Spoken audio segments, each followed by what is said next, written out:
तुम्हाला सगळ्यात अगोदर सांगतो ब्लड प्रेशर म्हणजे काय. समजा तुमच्या घरात पाईपलाईन आहे आणि त्या पाईपलाईनमध्ये पाणी एकदम उच्च दाबाने आलं तर काय होऊ शकतं, पाईपलाईन फुटू शकते. तसंच आपल्या शरीरात भरपूर असंख्य अशा रक्तवाहिन्या आहेत आणि त्या रक्तवाहिन्यामध्ये जर रक्ताचा दाब आला तर काय होऊ शकतं, तेच होऊ शकतं. त्यालाच म्हणतात ब्लड प्रेशर म्हणजेच रक्तदाब. काही लोकांचा गैरसमज असतो की माझं वय कमी आहे, मला बी पी होणार नाही, किंवा मी बारीक आहे, जाड नाही, मला बी पी होणार नाही, माझं डोकं नेहमी दुखत नाही म्हणून मला बी पी होणार नाही. भारतामध्ये बहुतांश लोक ऑफिसला जातात, कामाला जातात, हसतात, खेळतात, मजेत राहतात, पण त्यांना कळतच नाही त्यांच्या शरीरात एक सायलेंट स्ट्रोक सुरू आहे. त्याचं नाव आहे ब्लड प्रेशर. हा बॉम्ब कधी फुटू शकतो. काही लोकांना आपल्याला ब्लड प्रेशर झालं किंवा ब्लड प्रेशर कमी आहे का जास्त आहे हे कळतच नाही. त्याचं कारण असं आहे की त्याच्या ब्लड प्रेशरमध्ये पहिले कुठली लक्षणं असतात, तर ब्लड प्रेशरमध्ये लक्षणच नसतात पहिले.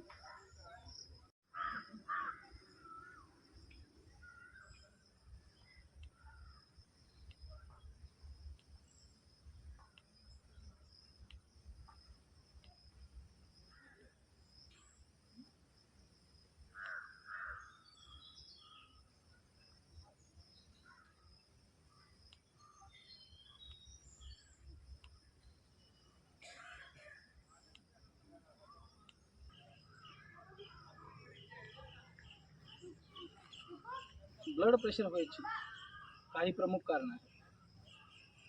जास्त मीठ, लठ्ठपणा, कमी हालचाल, अनुवंशिकता, धूम्रपान, मद्यपान, कमी हालचाल, जंक फूड हे सगळं टाळा. या सवयी योग्य रीतीने करा ज्या काही आहेत त्या.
काही लोकांचा प्रश्न असतो की ब्लड प्रेशरची औषधे बंद होतील का, कमी होतील का.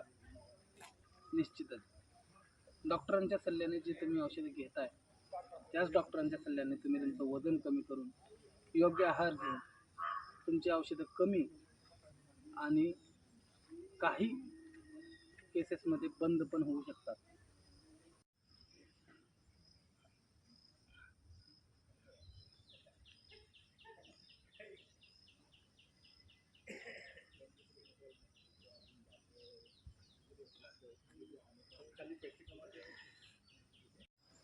ब्लड प्रेशरमुळे हृदयावर ताण, मेंदूला धोका, किडनी खराब, डोळ्यावर परिणाम सुद्धा होऊ शकतो. हे याचे साईड इफेक्ट आहेत. त्यामध्ये काही जणांना विसरपणा, काही जणांना घाबरल्यासारखे वाटणे, काही जणांना भीती वाटल्यासारखे वाटणे, हे पण काही जणांमध्ये परिणाम आढळून येतात. ब्लड प्रेशर कसा कमी होतो हे मी तुम्हाला आज सांगतो. तुम्हाला रोज 30 ते 40 मिनटं वेगाने चालायचं आहे. पण वेगाने. पोहतायचं असेल तर पोहायचं आहे, सायकलिंग करायचं आहे, तुम्हाला योगासन करायचं आहे, तुम्हाला प्राणायाम करायचा आहे, जे अनुलोम विलोम असेल किंवा जो कोणता प्राणायाम असेल तो प्राणायाम करायचा आहे. आणि तुम्हाला हे टाळायचं आहे, जंक फूड, जास्त मीठ, धूम्रपान, मद्यपान हे सगळं तुम्हाला टाळायचं आहे. त्यामुळे तुमचा बीपी नियंत्रणात येऊ शकतो. आणि काही लोकांच्या मनात असं असेल की मीठ